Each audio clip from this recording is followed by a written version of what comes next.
In the lawless stretch of prairie where justice was often sold to the highest bidder, not every crime came with a gunshot.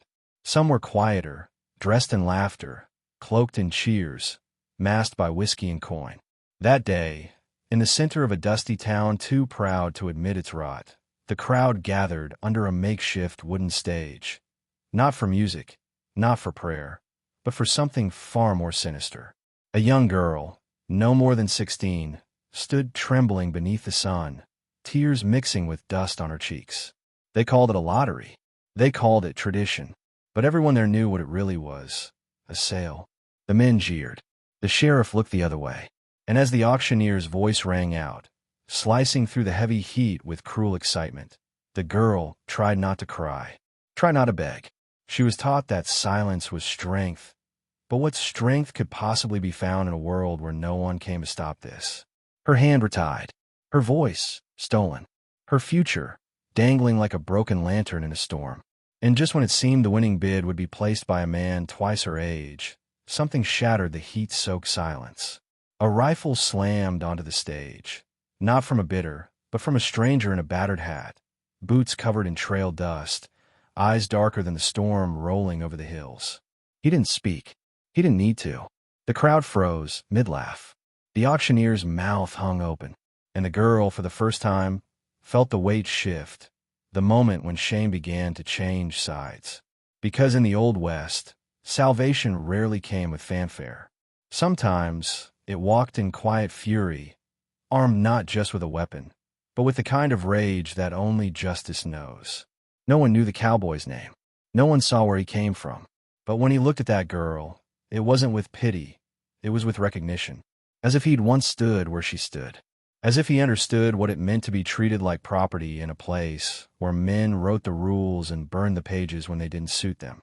And in that single defiant act, the slamming down of that rifle, a line had been drawn, one that no man in that town would ever forget.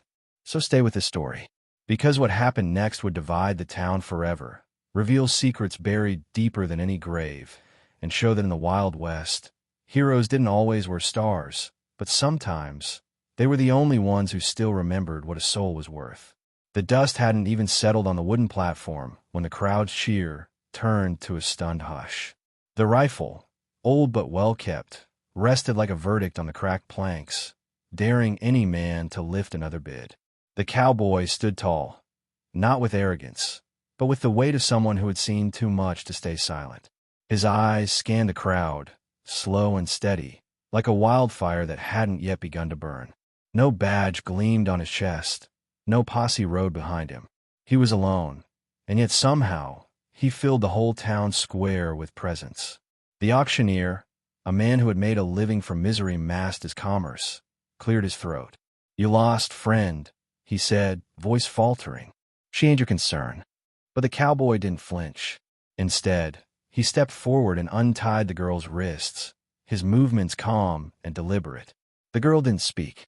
Her eyes were wide, searching his face for some kind of sign, not of kindness, but of safety.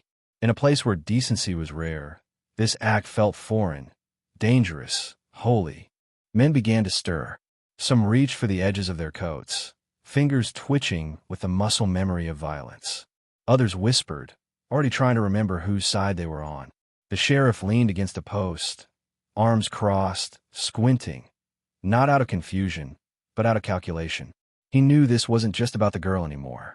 This was a challenge, a line in the sand. And in the West, lines like that didn't stay quiet for long. The girl, whose name no one had cared to ask, stood beside the cowboy now. Her chin lifted slightly, not because she was unafraid, but because she finally wasn't alone. For the first time since her father's death left her orphaned, someone had looked at her and seen more than a body to be bought. The townspeople watched as she stepped down from the stage on her own, her shadow now joined by another that refused to abandon her. But this was far from over. Because when you shake the foundation of a town built on cruelty, the cracks don't just form, they scream.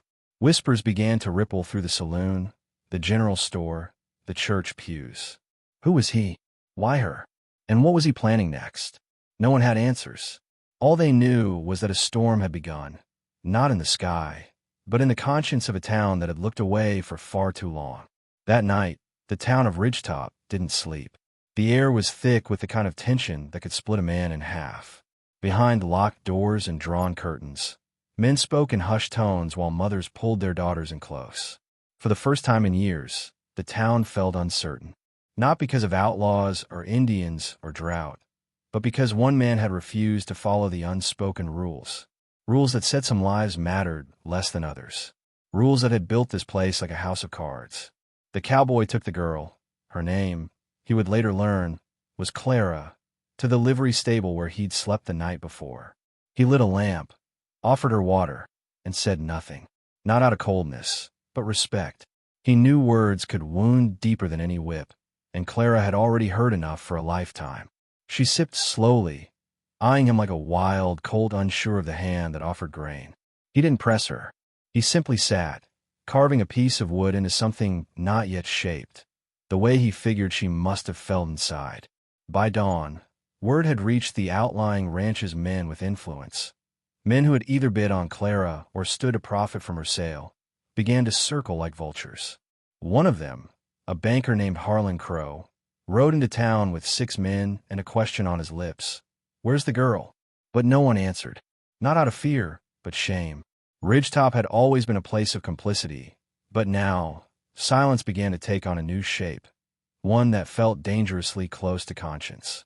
Sheriff Boone, grizzled and worn from decades of doing just enough to keep the town from tearing itself apart, finally stepped forward. "She's not yours, Harlan," he said, hand resting near his holster but not on it. "Wasn't yours yesterday, and sure as hell ain't yours today." It was the first time in years anyone had heard the law side against the powerful. And though the sheriff's voice cracked with age, it hit the air like a thunderclap. The crowd that had once watched the auction now watched something else, a town waking up. Meanwhile, Clara stood at the edge of the stable door, watching men argue over her fate like she was land or livestock. But when she turned her eyes to the cowboy, still sitting, still carving, she saw something different. Not a man trying to save her, but a man who believed she never needed saving. Just protection, just a chance.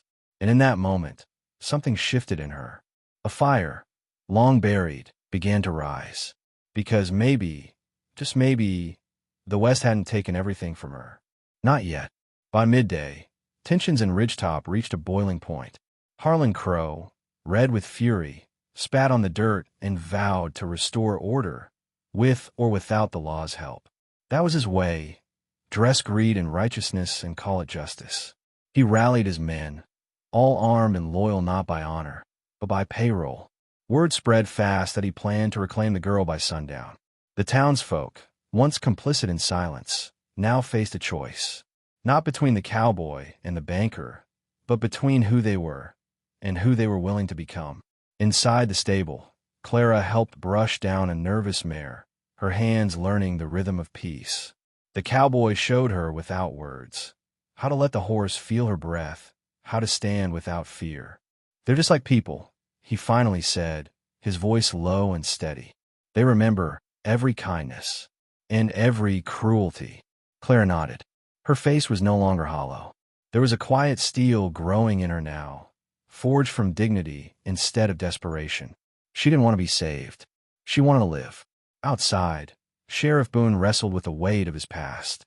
For years, he'd played both sides, keeping peace by feeding corruption small bites of the town's soul. But now, with Clara and the cowboy standing firm, the old lawman remembered something he thought he'd lost: shame. And shame, when finally acknowledged, can birth courage. He gathered a few men, not all brave, but enough to make a line. "We ain't perfect," he told them, "but we sure as hell ain't letting another girl be sold while we're still breathing." When sundown painted the horizon blood red, Crow and his riders came. Dust rose behind them like a storm, their silhouettes sharp against the fading light. They rode straight into the heart of town, expecting obedience. But this time, Ridgetop didn't flinch. The townsfolk were waiting, some on porches, others near the saloon, all eyes locked on the stable. Crow dismounted, hand on his pistol. "Bring her out," he barked, "or this town burns." That's when the cowboy stepped forward. Alone. No gun drawn, no threat spoken. Just his presence, steady and firm as the Rockies. Behind him, Clara appeared, shoulders back, chin high, hair braided like her mother used to do. And the people saw something undeniable. She wasn't the property of anyone. She was a person, a fighter, a survivor. And the West, wild as it was, had just been reminded that some things, some souls, are not for sale. Crow sneered, eyes narrowing as he measured the resolve in the crowd. This wasn't the ridgetop he remembered, the one where coins bought silence and fear held the reins. For the first time, he saw hesitation in his own men. One of them, younger than the rest, shifted uncomfortably, glancing at Clara, then the sheriff, then the townsfolk. Loyalty born of money cracked easily in the face of conviction. And now, the weight was tipping. The cowboy said nothing, his hands relaxed, his stance grounded. He didn't need a gun to command the moment. His defiance was more powerful than lead. It was rooted in principle. And men who stand on principle make even the wicked feel small. Crow drew his weapon half an inch, a last grasp for control. But before he could raise it, the blacksmith stepped forward. Then the schoolteacher. Then a mother with a rifle she hadn't held in years. One by one, the town rose. Clara stepped beside the cowboy, her voice cutting through the tension like flint against stone. "You don't own me," she said. "You never did. And you won't scare me back into silence." Her words didn't echo. They carved. Every man present heard the weight of truth, the kind you can't kill, can't bury, can't buy. And as she stared down the man who once set a price on her life, the town saw not a girl, but a fire too long denied. Crow hesitated, then laughed, short, hollow. He turned to his men. "Anyone backing this?" he snapped. Silence. No one moved. Even the sheriff took a step forward, hand now resting on the butt of his gun, ready not to maintain order, but to protect the right side of history. Crow's smirk faded. For the first time in years, he realized his power was borrowed, and now no one was lending it to him anymore. With a grunt and a curse, Crow holstered his weapon and turned away. His men followed, not out of loyalty, but out of relief. And just like that, the spell was broken. The stage that once held Clara like a prize now stood empty, its wood cracked and splintering in the setting sun. The town didn't cheer. It didn't need to. It simply stood, proud, united, awakened.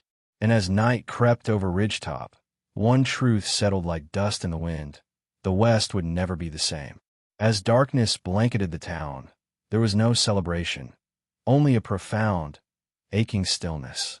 People spoke in quiet tones, as if afraid to disturb the weight of what had just happened. No guns fired in triumph. No whiskey was spilled in drunken relief. Instead, they sat with it, the moment when silence broke and Ridgetop remembered what it meant to have a conscience. For many, it was the first time they'd looked each other in the eyes without shame. That kind of reckoning doesn't shout. It settles in the bones. Inside the stable, Clara sat by the lamplight, her hands wrapped around a warm tin cup of coffee the blacksmith's wife had brought. She didn't drink much of it, but she held it like it grounded her. The cowboy sat nearby, sharpening a knife not because he needed it sharp, but because it gave his hand something to do. Neither of them spoke for a long while. They didn't need to. The silence between them was no longer heavy with fear. It was soft, like the quiet after a storm. Sheriff Boone walked in later, his hat in his hands. "She's safe now," he said, more to himself than anyone else. He looked at Clara, and his voice caught. "I should have stopped this years ago." Clara didn't respond, but her eyes held no bitterness, just the exhaustion of someone who had survived too much too young. The sheriff turned to the cowboy. "You staying?" It wasn't a demand. It was a question lined with hope. The cowboy simply nodded once, slow and sure. The town might not have deserved him, but now it needed him. As dawn crept over the rooftops, children were the first to wander out. They didn't fully understand what had changed, only that something in the air felt different, lighter, safer. Parents followed, some carrying chairs to the edge of porches, others offering baskets of bread or folded blankets. Clara watched from the stable window and, for the first time in her life, felt what home might actually look like. Not the place you're born, but the place that chooses to protect you. And still, the cowboy said little. He wasn't a man of speeches or grandeur. But that day, when he led Clara through the town square, head high, shoulders square, everyone stood. Not out of fear, not out of guilt, but out of something deeper, respect. Because while legends of the West were often built on gunfights and outlaws, Ridgetop had discovered a different kind of hero. One who didn't take lives, but gave one back. The days that followed were quiet, but they were not ordinary. The townspeople began repairing more than just buildings. They started fixing the way they treated each other. The saloon that once hosted backroom deals and whisper cruelties now kept ajar by the bar for widows and the wounded. The preacher changed his sermon from fire and brimstone to mercy and courage.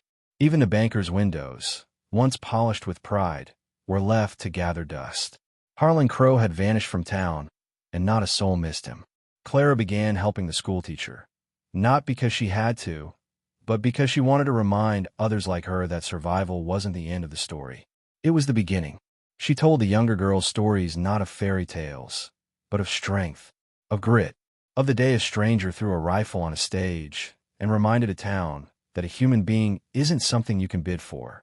And those girls listened, not because she yelled, but because she had lived it. The cowboy stayed, though no one ever asked him why. He worked where he was needed, mending fences, calming skittish horses, helping bury an old man who had no family left. Some nights he ate with the sheriff, others with the blacksmith's family, always silent, always steady. He spoke more to Clara than anyone else, though even then, his words were sparse. Still, a bond had grown, not romantic, not fragile, but something stronger, a trust carved in the raw timber of shared truth. One evening, Clara sat beside him by the fire, watching the stars break across the sky. "Why'd you do it?" she asked quietly. That day, the cowboy stared into the flames for a long moment. Then he said, "Because someone once stood for me when no one else would. I owe that forward." She nodded. That was all she needed to know. In the West, debts of honor were never written. They were lived. And so Ridgetop changed. Not overnight, not completely, but enough. Enough to prove that even in a place as wild and wounded as the frontier, goodness could still take root, if someone was brave enough to throw a rifle down and say no more. As the seasons turned, the story of what happened in Ridgetop spread beyond the borders of the town. Travelers stopped to ask about the girl and the cowboy, and the townsfolk, once embarrassed by their silence, now spoke with quiet pride. They didn't embellish. They didn't need to. The truth was powerful enough. Word reached nearby settlements, and something remarkable began to happen. People started looking inward, asking questions, reckoning with things they had long accepted as just the way it is. Clara, once known only as a girl without family, became something more, a symbol. Her strength wasn't forged in defiance, but in survival, in healing. She worked the land, taught the young, and listened to women who'd never dared speak their truth until now. In the general store and the church pews, in the hush of back porches and the rustle of wheat fields, her name became a promise. That no one was too small to stand tall again. That a voice taken could be reclaimed and made stronger for having once been broken. The cowboy remained her quiet shadow, present, constant, never seeking praise. If he felt the weight of what he'd done, he never showed it. He only watched the town shift like a wagon, finding its balance after a long, uneven trail. The sheriff began to consult him, not as a deputy, but as a man who saw things differently, clearer perhaps, more honest. And slowly, without ceremony, Ridgetop became a place where decency wasn't weakness, but law. There were still threats, of course. A drifter once rode into town, laughing about the auction girl tale and calling Clara a myth. He didn't laugh long. He wasn't shot. He wasn't jailed. But when he saw the entire town, from the preacher to the bartender to the children, standing behind her, he turned his horse and rode out without another word. That was the kind of justice Ridgetop now practiced, the kind that didn't need bullets to be respected. And through it all, the stage remained. No one tore it down. No one used it.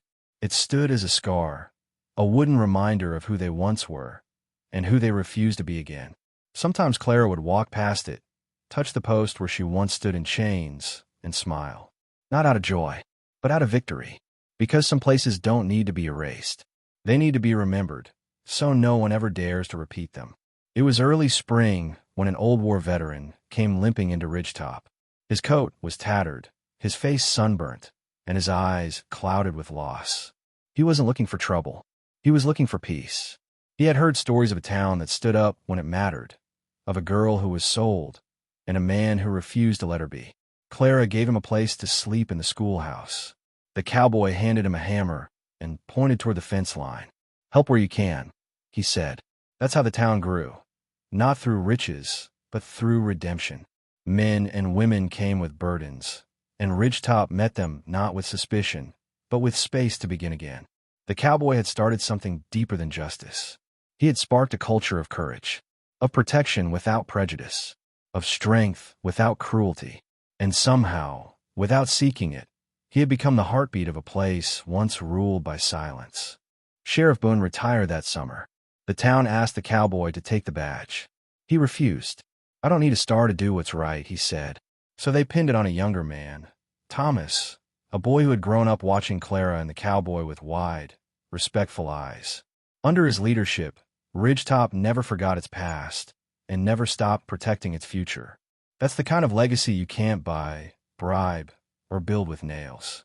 Clara continued to grow in spirit and strength. She never left the town that once failed her. Instead, she made it better. Her school taught history not just with dates, but with questions. "What would you have done that day?" she asked her students. And every child who answered learned that the West wasn't just about who had the fastest draw.